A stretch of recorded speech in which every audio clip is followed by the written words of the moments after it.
Welcome to Gone Outdoors. Kyle Agre and Scott Brewer of Brewer Agre Outdoors, talking hunting, talking fishing, and talking anything you can do outdoors for the next hour.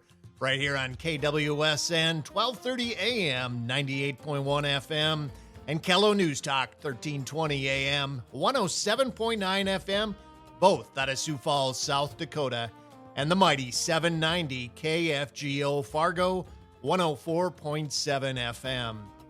This morning's Gone Outdoors is brought to you by Ray's Sport and Marine, your local Lund Boats and Bennington Pontoon dealer in Moorhead. RaysMarineMoorhead.com. Adventure RV across from the Fairgrounds in West Fargo, your number one RV dealer in the FM area. AdventureRVSales.com. Are you fishing for a snack or gas in Lakes Country? Lakeland General Store is your one-stop shop in the Lakes area at the junction of Highways 59 and 34 in Dunvilla. Devil's Lake Tourism and Glacial Lake SnoBear.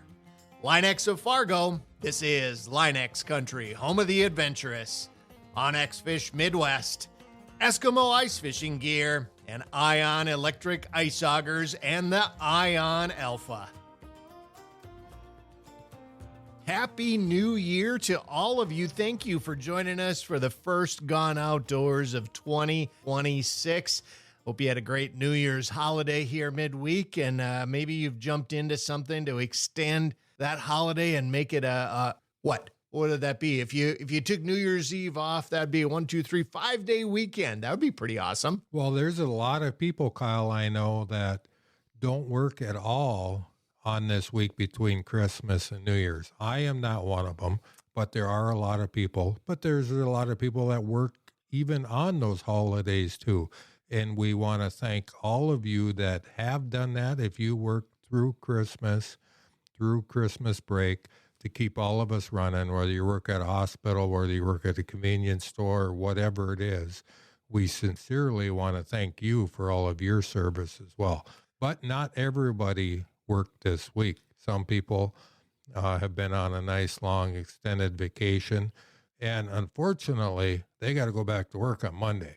They do, but I'm hoping they had a little bit of time to either get out on the ice or spend one of these last few days in the tree stand punching that tag if they didn't have the chance to do so up until now.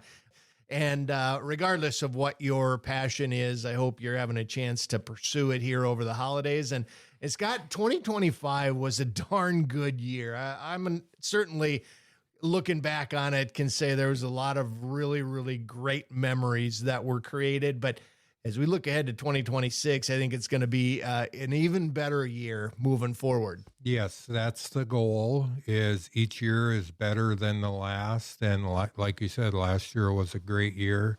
You know, and it's kind of funny. People always ask me, how's fishing? How's fishing? How's the bite? And I know we say it all the time, but it is so true. The fishing is always good. The catching, some trips you do well. Maybe parts of some trips you did well, and the other parts really you did not do well at all. But that's fishing.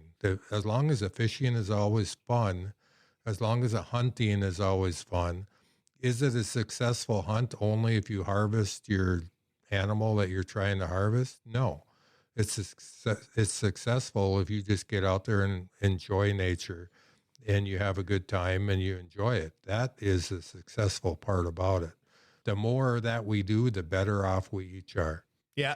It's always good to put some fish topside or put them in the live well or wrap that tag or put a few birds in the vest. But that's not the final judgment. That's just the reason for heading out and trying to do what we want to do and what we love. I tell you, Scott, that the ice season here, we're good and past early ice. Things are moving forward. I this last weekend spent some time in Lakes Country, as did you, and I think both of us actually had our vehicles out on the ice. That was the first time I had my truck on the ice this year, and there's always a little bit of apprehension. Me too. Yeah, even though you're on a lake with 14 to 16 inches of ice, you still have to be careful. Yeah, you sure do. 14 to 16 inches, I feel pretty darn comfortable on. although I am never 100% comfortable ever, even if it's 36 inches, I'm still not 100% comfortable. But I've been, in my younger days, I drove on much less than that. And it wasn't necessarily smart on my part, although at the time I thought I was fine, and I was fine. But you still got to be careful. Right now, the ice that we created this year is absolutely perfect. Crystal clear ice. We had 14 inches where I was, crystal clear. You could see fish coming up through the bottom, right through the ice.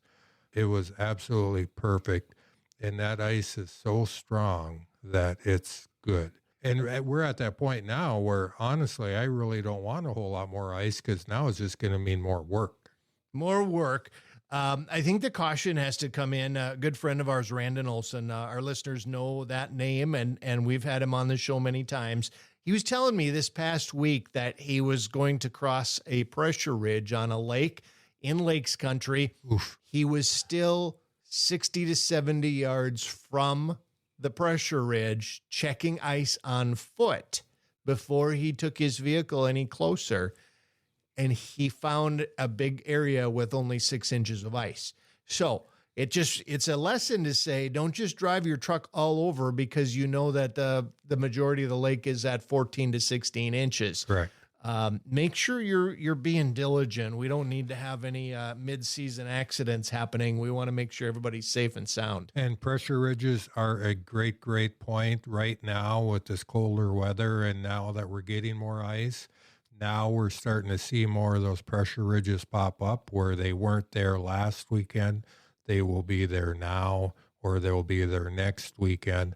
You always want to be leery of that. Make sure you know where you're going. Make sure you plan a trail so that, because generally if we're out looking for a spot, we probably not necessarily going to take a straight line there. But on your way back, you always want to make a straight line back to the access. You should always follow your same trail that you made out on your way back, especially if it's dark, if you're coming back late. Don't be blazing across, making a new trail, because you don't know what's there. Always good to be safety-minded no matter when you are on the ice. That goes right up until the last day we can get out. Always be safety-minded. Hey, Scott, speaking of ice fishing, we got some really, really great guests lined up today. A lot of ice fishing talk, which is good.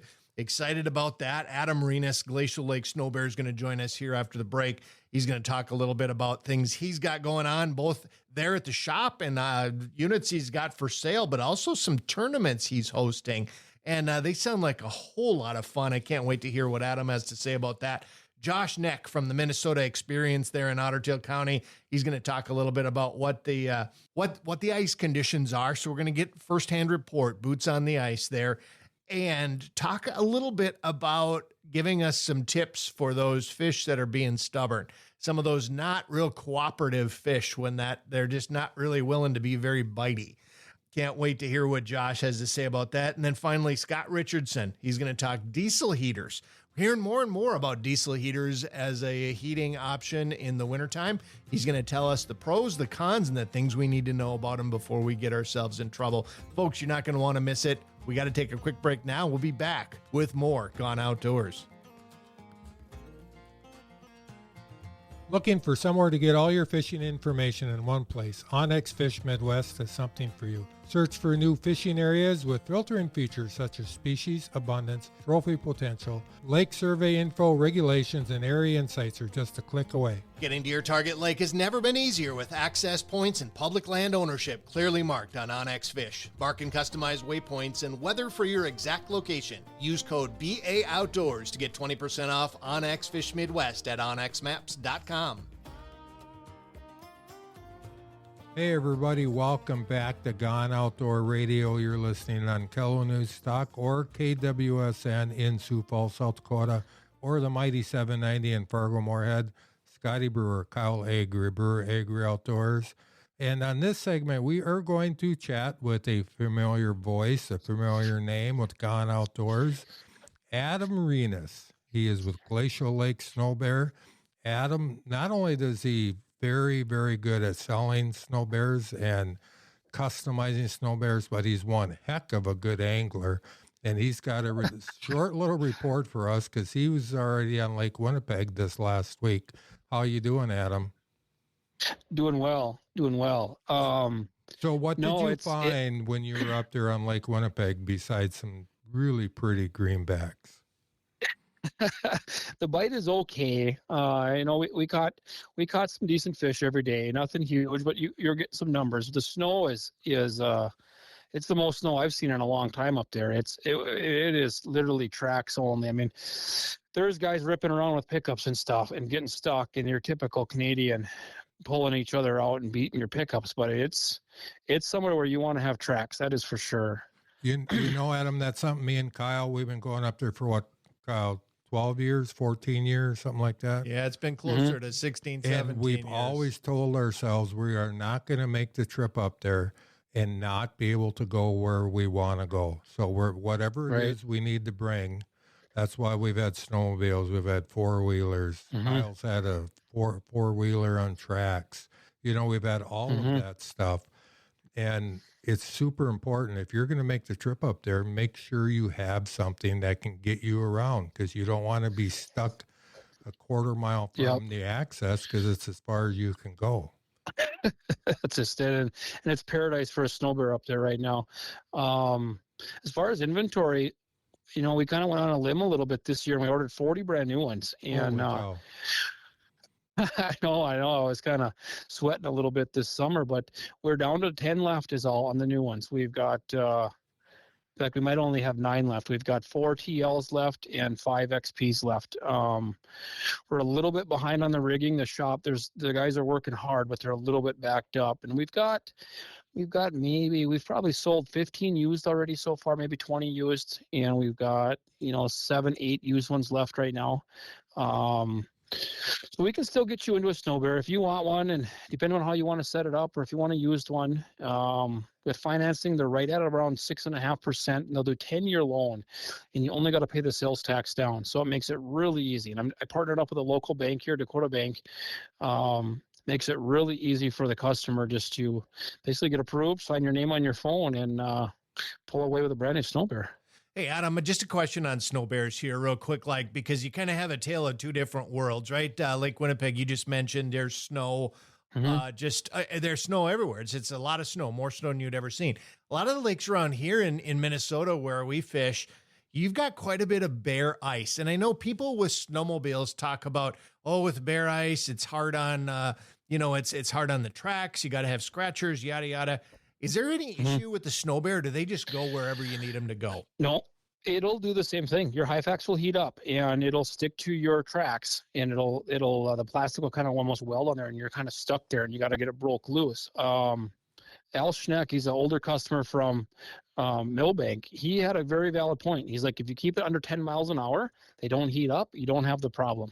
So that's what we try to tell a lot of our customers. Unless you can catch snow. If you catch snow, you're fine. But if it's clear ice, you just want to slow things down. And sometimes I've taken a slush bucket in my snowbear, pop open the holes, and throw that slush in as you're driving, just to get some lubrication and cool things down in there.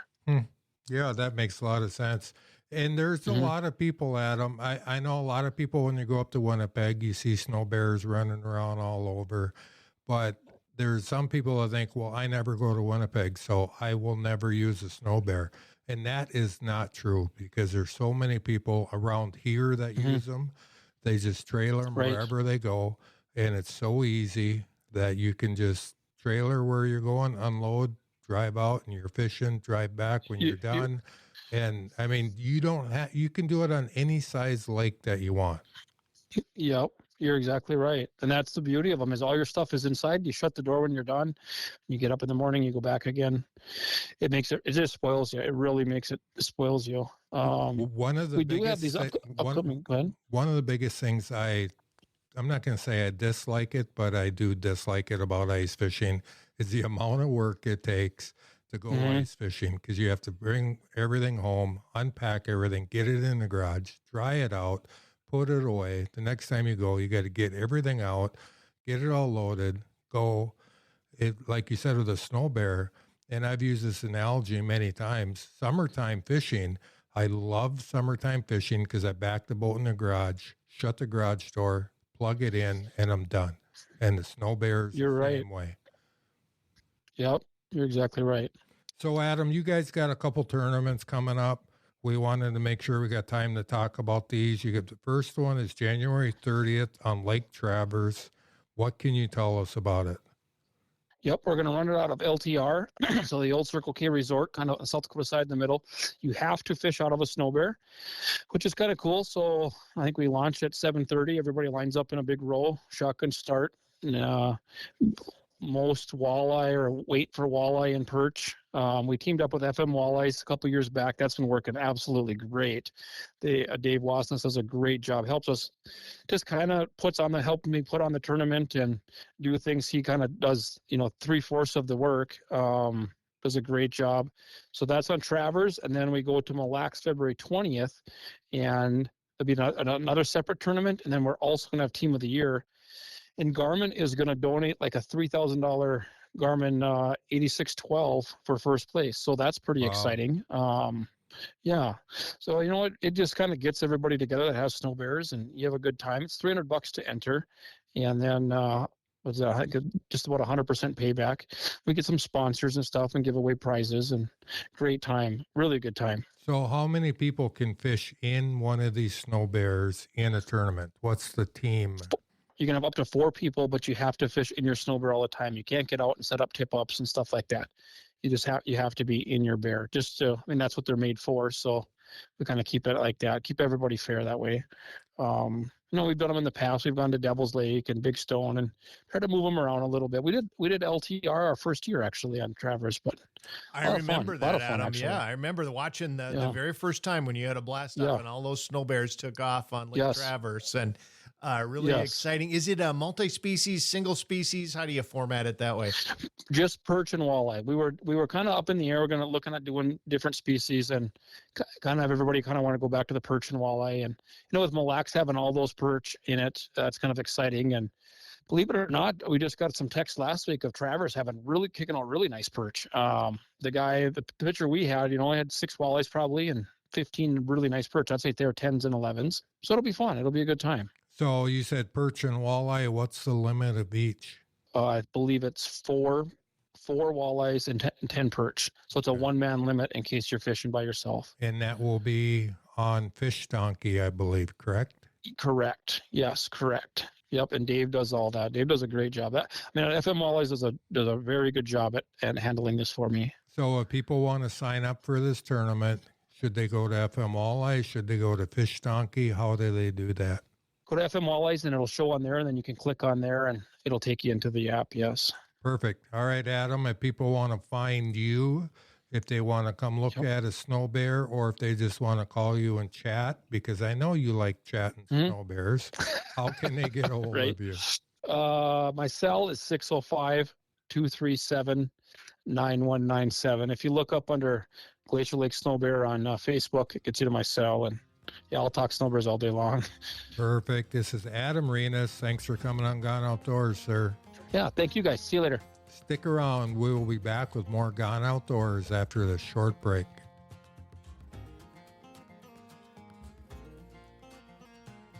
Experience unrivaled power with the Ion Alpha Ice Auger. Choose from the Steel Bit Alpha or the Ultralight Alpha Plus. Available in 1 or 2 battery configurations, the 8-inch model cuts an incredible 1,200 inches of ice on a single charge, blazing through at 3.4 inches per second. The 10-inch model drills 1,200 inches at 2.2 inches per second.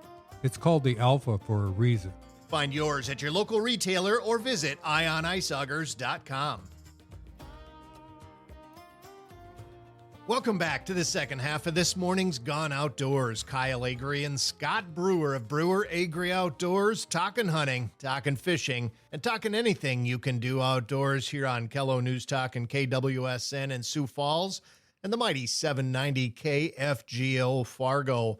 We are excited here to welcome back a friend of ours we've had on a number of different times over the years, Josh Nehk of the Minnesota Experience in Ottertail County. Josh, welcome back to Gone Outdoors.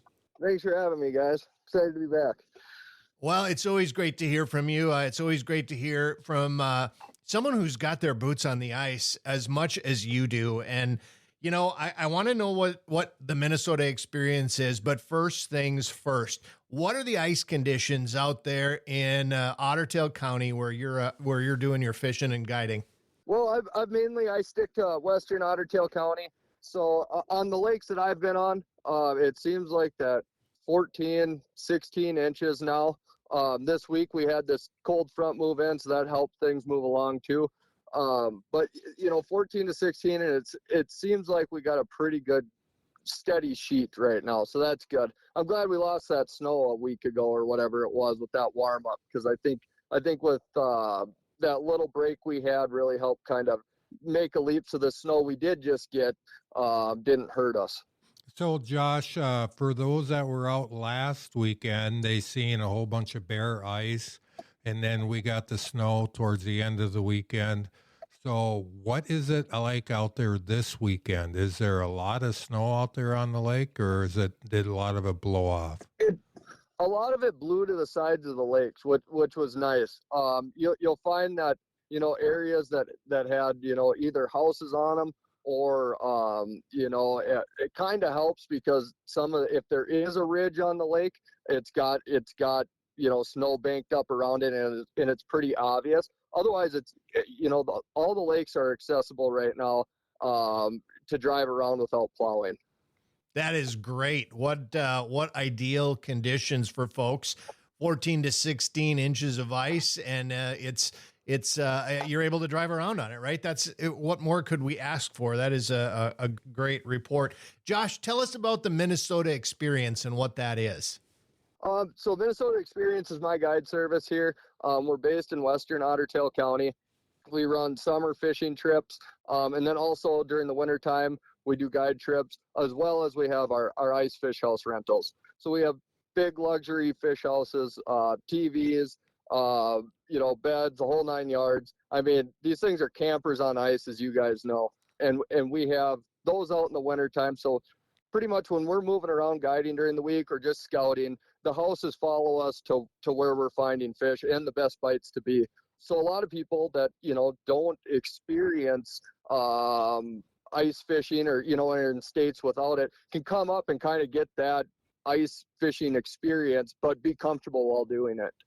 So in other words, to boil it on down, Josh, you do all the work and they have all the fun. That's right. Yeah. It's a game within a game for us, but I do enjoy doing it.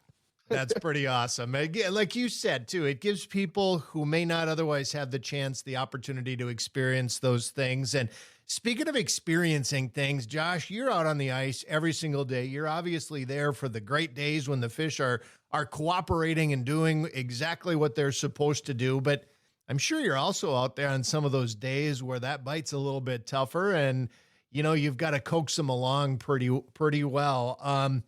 What are some of the tips you can give our listeners for those tougher days, those days when that bite isn't what we dream about?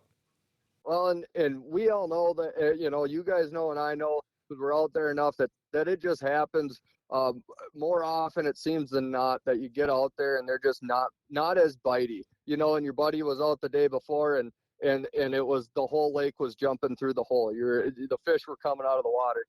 This last, couple weeks, what I've been doing and seeing is size matters. When they are biting, they're biting really good. Upsizing your spoon size for panfish. And then the other part of it is, having that dead stick next to you, small hook, and just the liveliest minnow you can get. And I think that goes to, I say the same thing in the summertime. I like live bait. If you can get bait that hasn't been sitting in a tank forever, you got something, because they move a lot more down there, and it's really good for those finesse bites. But actually upsizing has been the ticket as well. Hey, Josh, I know a lot of people that refuse to stop at a bait store anymore, that they just go with 100% plastic, 100% artificial.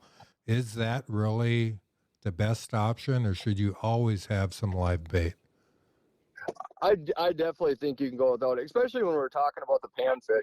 I had a time this week where I was out looking at a new lake, and they were just on and biting, and I was throwing down a spoon and didn't have to have a minnow head, didn't even have to have any type of plastic on it. They were just hitting that spoon. And I think that happens. And I think you can always bump around when you're, especially talking about panfish. I think you can always bump around and find at least a few active fish to bite without having to have live bait on you. But I'm a traditional guy. I think it's nice to have. All right, Josh, here's the question of the hour, probably the question of the year. You get out on the ice, you get yourself set up, you know there's fish down there, whether it be your Markham camera or your forward-facing sonar. The fish are there, they're not biting. Are you going to, A, sit tight and wait for a bite window to happen, or are you going to pick up shop and move and continue to look for some fish that are willing to cooperate? If we're talking about walleyes this time of year, I'm gonna probably set up. I'm gonna drill out the spot better, and then I'm gonna set up on them. Although a lot of times it seems like during the day those walleyes are kind of sliding out and then doing the traditional sliding up into structure. Where if I'm pan fishing, I'm gonna run and then I'm gonna check back on them just like I would in the summertime in a boat, because like you said, we all got sonar now. If you can find two groups, chances are if you can bounce between those two groups, you're going to pick up a biting window or at least some active fish within that group. So I'm an advocate for keep going, keep pushing. That is really, really good advice. And I love the idea of having a couple of different groups you can bounce around to. And typically when you're talking panfish, that shouldn't be all that difficult, right? Most of the lakes, you can find a few different groups depending on how big the body of water is. Yeah, absolutely. And we, us in Ottertail County, we are spoiled rotten.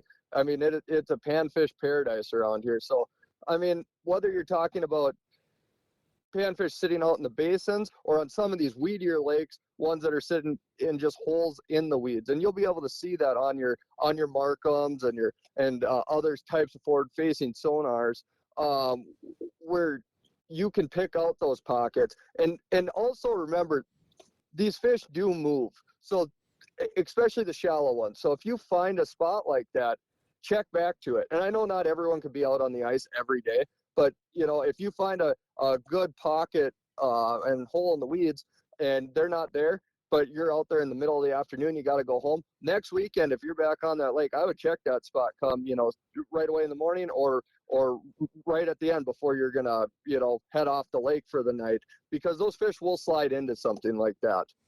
Great advice from Josh Nehk, guide on the Minnesota experience in Ottertail County. Josh, if folks want to get a hold of you, if they want to have that Minnesota experience, where can they find you?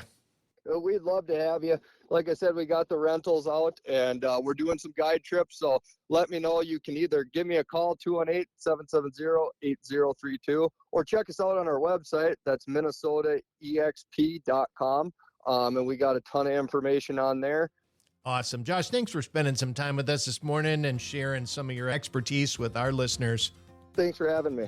Folks, don't go away. We're still, we've got a lot of Gone Outdoors yet ahead of us. We have to take a quick break now, but we'll be back with more Outdoor Talk. The all-new Eskimo Outbreak XDP shelter gives you the same great fishable space as the original Outbreak, but packs down up to a foot shorter for easier transport. Available in multiple sizes, the XDP features dual heat ports, giant windows, and an oversized carry bag. Whether you're camping for the weekend or fishing for the afternoon, the Outbreak XDP has everything you need for an enjoyable time on the ice. Check out the all-new Outbreak XDP at geteskimo.com. Hey everybody, welcome back to Gone Outdoor Radio. You're listening on Kello News Talk or KWSN in Sioux Falls, or the mighty 790 KFGO in Fargo-Moorhead.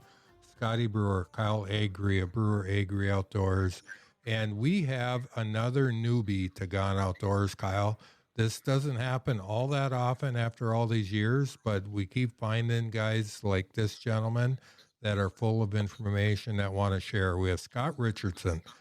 Scott is a local avid angler. He hails in the Ottertail County area. He's a mechanic. He's a fireman. He does all kinds of things. He's a race car driver. He is a very, very busy man. How you doing, Scott? I am doing really well. Just got done fishing. If you can do that, everything's good. Yeah, and you were doing some fishing that a lot of us in our area weren't doing. You were out in a boat on Lake Superior jigging for lake trout. And that would be an Yep. entirely different radio segment, because we could talk about that this whole segment and then we wouldn't get to what we have you on for. So we'll talk about that some other day. I agree. But right Yep. now, what we want to talk about is the use of diesel heaters especially in ice camping. Ice camping is becoming very, very popular. There's a lot of companies that are designing their portables for ice camping. There's a lot of people that use diesel heaters for that. They use them in their SnoBears. They use them in their ice castles. They use them in a lot of different areas. And they're relatively new to a lot of the ice fishing community. I've never owned one. I've never purchased one. Kyle has never owned one. So we don't have a lot of information on them, but you do. You've seen them, some good and some bad. So let's talk about that a little bit. What is the advantage of using a diesel heat as your heat source? Well, these diesel heaters, they're all coming from China now, and they were originally a German design, and the copyrights and trademarks fell off of them within the last few years, so that they are making them so cheap now, where they used to be several $1,000s. Now they're less than $100 you can buy them, but they are an internal combustion, almost like a NIPCO type heater, except for there's no flame coming out of it or anything. And they put out a ton of dry heat, and it can be safe and hot, and they're super efficient too. So like a gallon or two of diesel, you can make it through a weekend on it. So it's far cheaper and far more heat than propane. And it's dry heat, which is huge. But so those are the advantages of a diesel heater. There's a few disadvantages that we should probably let people know about before they decide they're going to jump into it. What are some of the disadvantages of the diesel heaters? Well, they are a little bit bigger, and they're not necessarily made to be carried around all the time. They have a suitcase style, which I will call all-in-one, and they probably weigh 15 to 20 pounds. But then you do have to have a battery source, so you have to have a really good 12-volt battery that's fully charged. And then they do have some duct work to them, so if you're in a portable fish house, you have to duct it through there. And I've been told some of the new Eskimos and some of these that are coming out do actually have the provisions to run duct work in them. But yeah, they're a little heavy. Diesel fuel, you spill that, you're not getting that scent out of your gear anytime soon. And they are a bit of a fire hazard if you are not careful. So. Yep, and that's through your work as a fireman. You've seen a couple issues, which is why we thought this would be a great way to get that information out, that you have been on a couple of calls where the diesel heater started it. But I believe you kind of maybe have some possible fixes for these things right out of the box so that they are a little safer. Is that right? Right. I do.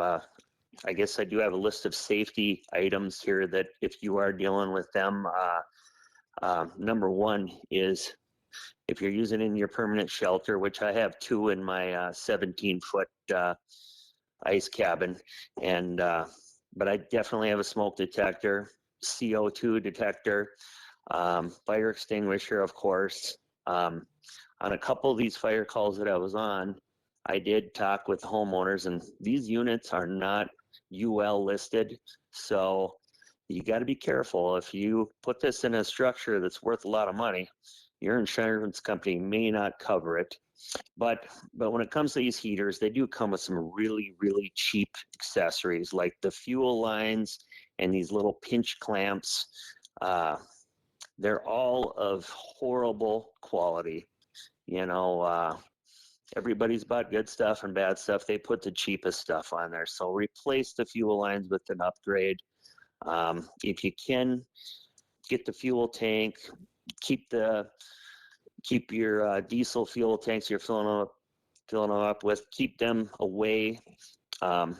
If you're using it in a permanent shelter, put it in an area and line it with like some non-combustible material, whether it's sheet metal or even sheetrock. The exhaust on these things gets really hot. I mean, 500 plus degrees. So a through wall type flange or exhaust wrap is good. Another thing too, these things require a battery, and some people will put a battery on a charger and run that charger 24/7. That's a no-no. A battery isn't meant to be charged all the time. So a power converter from like the 120 AC to 12 volt DC, you can find them on Amazon. And I mean, another thing too, a lot of people are powering them with lithium batteries, which they are awesome. But if there is a fire, they get really explosive and really hot, and they can do even more damage than diesel fuel, could ever do. So just a couple of questions, or mainly one question, Sure. and it's probably pretty easy for you to answer. And that is, sometimes you hear people talking about diesel fuel, whether it be in a vehicle or anything else, and there's certain temperature tolerances that it has. Does that apply to these heaters as well? Right. Diesel has a way lower flash point as gasoline compared to gasoline. So, you just can't light up diesel with a cigarette lighter. So these machines have a glow plug in them, similar to what starts your diesel engine in a truck. And that pulls a lot of power. But yes, diesel's a lot safer than gasoline and probably safer than propane a lot of times. All right, Scott, So- I got a real quick yeah. question for you. We only got 30 seconds left. Yep. Where do people go Yep. for support? Because you said a lot of the instructions aren't printed in English, and a lot of people have a hard time understanding how Right. to use them right. Truly the best source, if you are on Facebook, is just grabbing some of these diesel heaters for dummies sites. I'm on 2 or 3 of them, and I've gotten a ton of information. And YouTube is probably one of the best as well too. If you're looking for safe installation, just do your research, and you'll learn a lot. But just take some safety measures like a fire extinguisher and smoke and CO detectors is what I recommend for sure. That's perfect. We appreciate it, Scott. You're thinking about starting up, or you're in the process of starting up a guiding business in Ottertail County. Where can people find you at? Yeah, just look me up on Facebook, Scott Richardson, Pelican Rapids, Minnesota. Yes, I am. I'm starting to get in guiding a little bit and renting fish houses. All right, man. We really appreciate you helping out us and our listeners on the use of diesel heaters. Hope you have yourself a great day. Thank you. Special thanks to our Gone Outdoor Show sponsors: Race Sport Marine, Adventure RV, Lakeland General Store, Devils Lake Tourism, Linux of Fargo, Onyx Fish Midwest, Ion Alpha, and Glacial Lake SnoBear. Thank you for tuning in to today's Gone Outdoor Radio. Follow along when you're on the ice or in the field with Gone Outdoor podcasts at KFGO.com, KWSN.com, KELO.com, Apple Podcasts, or on Spotify. Visit us at breweragreoutdoors.com anytime and follow us on social media. Until next week, from Scotty and Kyle, we will be Gone Outdoors.